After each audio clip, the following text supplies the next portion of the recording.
Welcome to Samba Samba. Enjoy the video. In this video, I will explain how to make American enchiladas. First, let's gather our ingredients.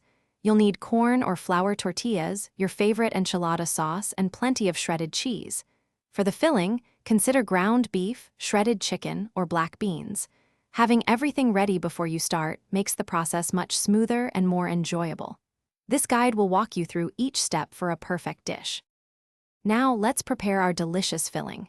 If using meat, brown about 1 pound of ground beef or shredded chicken in a skillet. Drain any excess fat, then season generously with chili powder, cumin, and a touch of garlic powder. Stir well to combine the flavors. For a vegetarian option, mash 2 cans of black beans with similar spices for a hearty and flavorful alternative. It's time to assemble our enchiladas. First, warm your tortillas slightly to make them more pliable. This prevents tearing. Dip each tortilla briefly into your enchilada sauce, then add a spoonful of your prepared filling and a sprinkle of cheese. Roll them up tightly and place them seam side down in a 9 by 13-inch baking dish.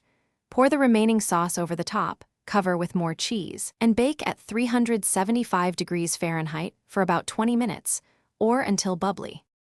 Once baked, let your enchiladas rest for about 5 minutes before serving. This helps the cheese set and makes them easier to handle. Garnish with fresh cilantro, a dollop of sour cream, or sliced avocado for extra flavor and presentation.